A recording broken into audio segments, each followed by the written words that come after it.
بسم اللہ الرحمن الرحیم۔ میں بغیر کسی تمہید کے چند باتیں آپ حضرات کے گوش گزار کروں گا۔ سب سے پہلی بات جو آپ نے ترنگے کی اور ہندوستان کے تعلق سے کہی، تو میں بڑی وضاحت و صراحت کے ساتھ یہ بات کہنا چاہتا ہوں کہ 1857 سے لے کر کے آج تک ہم جن بزرگوں کے ثبوت ہیں، حضرت علامہ فضل یار خیر آبادی رحمۃ اللہ تعالی علیہ، مفتی صدر الدین ازردہ، مولانا وحاج الدین اوج، علامہ حمداللہ مدراسی، اور اس کے علاوہ کتنے نام میں، علامہ رضا علی بریلوی رحمہ اللہ، یہ وہ سب لوگ تھے کہ جنہوں نے جام شہادت نوش کیا اور اسی ہندوستان کی آن بان شان کے لیے وہ جزیرہ انڈمان میں گئے، اور کچھ رنگون میں جا کر کے جنہیں قید کیا گیا، اور کتنے جن کو پھانسی کے پھندے کے ساتھ لٹکایا گیا۔ اور بلکہ یہاں تک کہ ایک میں، اگر آپ کی اجازت ہو، ایک دلچسپ بات میں آپ کو سنا دیتا ہوں۔ علامہ فضل خیر آبادی رحمۃ اللہ تعالیٰ علیہ کے بیٹے تھے علامہ عبدالحق خیر آبادی۔ تو جس وقت ان کا آخری وقت آیا تو انہوں نے اپنے شاگردوں کو بلایا، اور بلانے کے بعد کہا انشاءاللہ جس تحریک کو ہمارے علماء نے شروع کیا تھا، انشاءاللہ تعالیٰ ضرور ہندوستان آزاد ہوگا، لیکن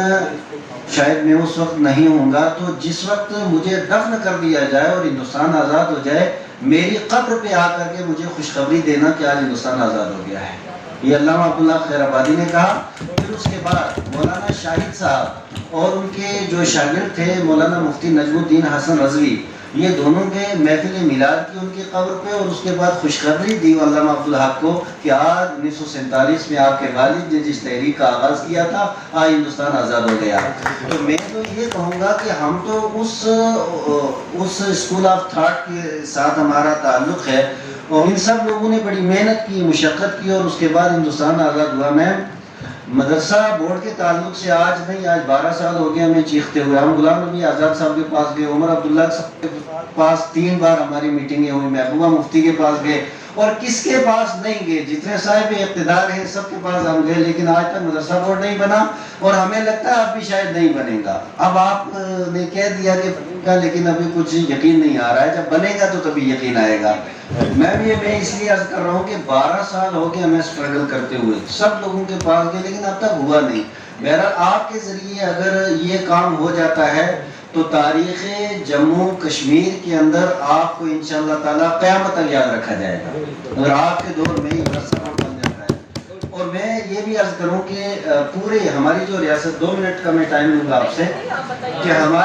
ہمارا جموں کشمیر کے واحد علماء یہاں کے ہیں جو پورے ہندوستان سے جن کا مزاج الگ ہے۔ آپ ہندوستان کے جتنے مدارس ہیں سب کے اندر آپ وہاں انگریزی کی بات کریں گے، وہاں آپ ہندی کی بات کریں گے، اور اس کے علاوہ وہاں میتھ اور سائنس کی اگر بات کریں گے تو بہت سے لوگ اس چیز کو تسلیم کرنے کے لیے تیار نہیں۔ میم آج سے 6 سال پہلے میرے کچھ ساتھی ہیں، ڈاکٹر محمد آصف صاحب جو بابا غلام شاہ بادشاہ یونیورسٹی کے پروفیسر ہیں، اور ڈاکٹر محمد ابراہیم صاحب وہ بھی پروفیسر ہیں، ہمارے ہم سبق ہیں، ہم نے بھی گریجویشن اور پی جی انہی کے ساتھ کی تھی۔ اس کے بعد خیر ہم اس لائن میں رہے، وہ اس لائن میں چلے گئے۔ میم ہم نے 6 مہینے تک بیٹھ کر کے ایک نیا سلیبس بنایا، میں آپ کو واٹس ایپ کر دوں گا وہ، اور یہ پہلا پورے ہندوستان کے اندر یہ پہلا سلیبس ہے۔ میں دعوے کے ساتھ کہہ رہا ہوں کہ ہم نے سائنس، میتھ، انگلش، ہندی مدارس کے نصاب کے اندر کمپلسری رکھی۔ یہ آپ کو، یہ مثال آپ کو پورے ملک کے اندر کہیں نہیں ملے گی، اور پورا نصاب وہ بالکل تیار ہے۔ ہم یہ چاہ رہے ہیں میم، اور جس طریقے سے اسکول کا یہ سلسلہ ہے نا، پرائمری ہے، اس کے بعد مڈل ہے، ہائی ہے، ہائر ہے، اسی طریقے سے ہم نے بھی جو اپنا تحتانیہ، وسطانیہ، فوقانیہ اور عالیہ اسی طریقے سے 12 سال کا رکھا ہے، تاکہ ہمارا بچہ جس وقت وہ فاضل بن کر کے مدرسے سے باہر نکلے، وہ ہندوستان کے ہر ایک کالج کا دروازہ کھٹکھٹا سکے۔ یہ اس کی ہمت ہے کہ کون سا دروازہ کھول کر کے وہ اندر جاتا ہے۔ ہم تو یہ چاہتے ہیں اپنے بچوں کو اس طرح بناتے ہیں، لیکن یہ بھی تلخ حقیقت ہے کہ اس کرسی سے اس سے پہلے آج تک ہماری سپورٹ نہیں ہوئی، آج سے پہلے۔ اللہ نے کرسی میں یہ کام دیا، مجھے کام دیا ہے، میں کام کرتے میں کوشش کروں گی کہ میں اس میں اہل ثابت ہو جاؤں اور کچھ نہیں، اور آپ لوگوں کا ساتھ ہونا بہت ضروری۔ جی میم، دوسری بات میں آپ سے عرض کروں، جہاں تک وقت کا تعلق ہے، وقت ہمارا تھا، ہمارا ہے، اور ہمارا رہے گا انشاءاللہ تعالیٰ۔ ہماری جان بھی وقت کے لیے اور ہماری روح بھی وقت کے ساتھ ہے، اور میری ساری تقریب گواہ ہیں۔ اور اس کے ساتھ ساتھ میں یہ بھی عرض کرتا چلوں کہ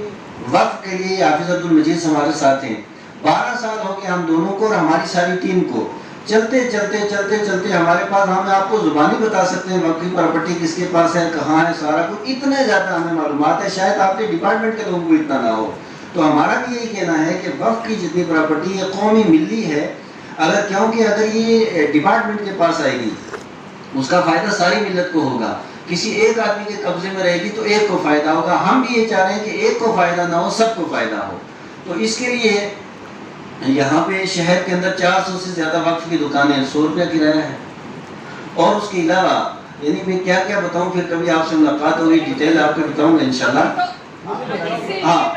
میں کہہ رہا ہوں جی 400 سے زیادہ دکانیں، 100 روپیہ ان کا کرایہ آ رہا ہے۔ آخر کر کی کہ ملت کے ساتھ یہ ظلم اور زیادتی ہے یا نہیں ہے۔ اس کے علاوہ میم 440 کنال زمین مختلف محکمہ جات کے پاس ہے، اس کا کرایہ اب تک وقف کو نہیں آتا ہے۔ پھر اس کے علاوہ جو چھوٹی کئی جگہ پہ زیارتیں ہیں، ان زیارتوں کی خود ساختہ کمیٹیاں ہیں، کہاں وہ پیسہ جا رہا ہے کوئی پتہ نہیں ہے اس کا، وہ بھی سارے کا سارا پیسہ جنریٹ ہونا چاہیے، اور اس کا فائدہ جو ہے وہ وقف کو ہونا چاہیے۔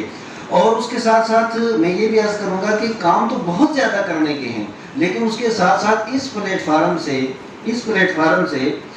میں یہ تلخ بات، یہ میرے ساتھی شاید پتہ نہیں ساتھ دیں گے نہیں، لیکن میں یہ آپ سے عرض کروں کہ آج تک ہمارے علاقے میں وقف کا کام صرف زیادتوں سے نذرانہ اکٹھا کرنا رہا، آج بھی کوئی کام نہیں کیا ہے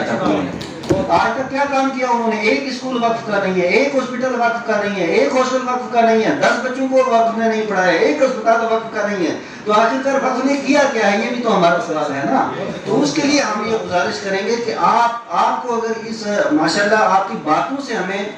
پہلی بار امید کے کرن روشن ہوئی ہے، میں یہ سچ کہہ رہا ہوں، ہمارے سارے لوگوں نے کہ پہلی بار ایسا ہوا کہ آپ کی باتوں نے ہمیں کافی پر امید کر دیا ہے۔ اب ہمیں امید ہے کہ انشاءاللہ تعالیٰ ان امیدوں پہ پانی نہیں پھرے گا۔ تو باقی ہم بھی یہی چاہتے ہیں کہ جہاں ہمیں وقف کے لیے اگر کہیں گے، یہاں وہ پہلے ریاض آتی صاحب تھے، جہاں کیونکہ لوگوں کے اپنے فائدے ہوتے ہیں، کچھ لوگوں کو اپنے فائدے کیا ہوتے ہیں، کسی کی دکان کا، کسی کی مکان کا، کسی کا کچھ فائدہ ہوتا تھا۔ یہ حافظ صاحب گواہ ہیں، یہاں پہ پہلے ڈی سی ہارون صاحب تھے، رات کے 12 بجے بھی اوقاف کی پراپرٹی کے ہم لوگ بغیر کسی فائدے کے لڑے اور آئندہ بھی لڑتے رہیں گے۔ یہ نہیں کہ ہم اپنی ہمت ہار بیٹھے ہیں، لیکن اس کے لیے ہم ہر وقت تیار ہیں، اپنے خطبوں میں ہم کہیں گے، اور وقف کے جتنے مسائل ہیں جس طرح آپ نے بتائے ہیں، وقف کا مسئلہ تو یہ ہے اور اتنا سنگین ہے کہ قبرستان سارے وقف میں آتے ہیں، مدارس سارے وقف میں آتے ہیں، مساجد سارے وقف میں آتے ہیں، اور وقف کی حیت شریعت مطہرہ تو یہ کہتی ہے کہ وقف کی حیت بھی بدلنی جائز نہیں ہے۔ جہاں قبرستان ہے وہاں مسجد نہیں بنا سکتے، جہاں مسجد ہے وہاں مدرسہ نہیں بنا سکتے، جہاں مدرسہ ہے وہاں قبرستان نہیں بنا سکتے۔ یہ سارے کے سارے مسائل تو بالکل واضح طور پہ ہیں۔ تو اب جہاں پہ قبرستان ہے وہاں مسجد نہیں بن سکتی، تو قبرستان کے اوپر مکان کیسے تعمیر ہو رہا ہے، اور پھر وہ بھی تعمیر ہو کر کے یہ سارا سسٹم کیسے ہو رہا ہے؟ تو یہ ساری چیزیں جو ہیں، یہ سب کچھ تب ہوگا کہ ماشاءاللہ جس طریقے سے آپ نے یہ سنجیدگی دکھائی ہے اور جس طریقے سے آپ نے باتیں کی ہیں، انشاءاللہ تعالیٰ اگر یہ حقیقی معنوں میں زمین کے اوپر اتر آئیں تو ہمارا بہت بڑا کام ہوگا۔ ہم نے جو نصاب تعلیم بنایا، اگر مدرسہ بورڈ بننے میں، کیوں مدرسہ بورڈ بن جائے پھر تو ہماری ساری دقت، ساری مسئلے ہمارے حل ہیں۔ اگر اس میں کچھ دیر ہے تو ہماری ریکویسٹ یہ ہے کہ جس طریقے سے جامعہ اردو علی گڑھ کا ادیب ماہر کامل ہے، ادیب کے ساتھ جے کے بورڈ میں صرف انگلش پاس کرنی پڑتی ہے، اسے میٹرک ایکول ٹو 10th مانا جاتا ہے، اور ماہر کے ساتھ آگے انگلش پاس کی جاتی ہے، اسے ایکول ٹو 12th مانا جاتا ہے۔ تو میم ہماری گزارش یہ ہے کہ ہمارا جو نصاب تعلیم ہے، اگر مدرسہ بورڈ بننے میں دیر ہے تو کم سے کم مدارس کا جو نصاب ہے اس کو جے کے بورڈ، آپ کی وساطت سے ہم یہ بات کہیں گے، اس کو تسلیم کرے، تاکہ ہمارا مدرسہ یہ نصاب پڑھ لینے کے بعد اگر آپ کہیں گے انگلش کا وہ ایگزام دیں، انگلش کا ایگزام ہم بچوں سے دلائیں گے، سائنس کا بھی دلائیں گے اور میتھ کا بھی دلائیں گے۔ جامعہ اردو کا صرف ایک ہے، ہم تو 3 سبجیکٹ جو ہیں ان کا امتحان ساتھ میں دلانے کے لیے تیار ہیں، تاکہ ہمارے بچوں کی ڈگری یہ صرف پرائیویٹ نہ رہ جائے، کسی سسٹم کے اندر آ جائے۔